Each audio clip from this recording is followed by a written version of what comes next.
தமிழக சட்டசபை தேர்தலில் விஜயின் தவக 108 இடங்களை கைப்பற்றியது. தவகவுக்கு காங்கிரஸ் ஆதரவு கொடுத்துள்ள நிலையில் தற்போதுள்ள தவகவின் பலம் 112 ஆக உள்ளது. ஆட்சி அமைக்க 118 இடங்கள் தேவை என்ற நிலையில் மற்ற கட்சிகள் தவகவுக்கு இன்னும் ஆதரவு கொடுக்கவில்லை. முன்னதாக தவக தலைவர் விஜய் நேற்று மாலை கவர்னர் அர்லேகரை சந்தித்தார். அப்போது தங்களை ஆட்சி அமைக்க அழைக்க கோரி கவர்னரிடம் கடிதம் வழங்கினார். ஆனால் பெரும்பான்மைக்கு தேவையான 118 எம்எல்ஏக்களின் ஆதரவுடன் விஜய்க்கு இல்லாததால் அவரை ஆட்சி அமைக்க வரும்படி கவர்னர் அழைக்கவில்லை. இதற்கிடையே திமுக ஆதரவுடன் ஆட்சி அமைக்க அதிமுக திட்டமிட்டு வருகிறது.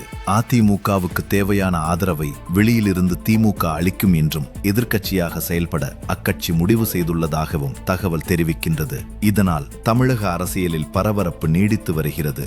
இந்த பரபரப்பான சூழலில் தவேக தலைவர் விஜய் இன்று மீண்டும் கவர்னரை சந்திக்க உள்ளார். இதற்காக விஜய் நீலாங்கரையில் தனது வீட்டிலிருந்து கிண்டி கவர்னர் மாளிகைக்கு புறப்பட்டு சென்றார். தனிப்பெரும் கட்சி என்ற அடிப்படையில் கவர்னரிடம் விஜய் கோரிக்கை வைக்க உள்ளார். முதலமைச்சராக பொறுப்பேற்ற பின்னர் சட்டசபையில் பெரும்பான்மையை நிரூபிப்பேன் எனவும் கவர்னரிடம் விஜய் மீண்டும் வலியுறுத்தியுள்ளார்.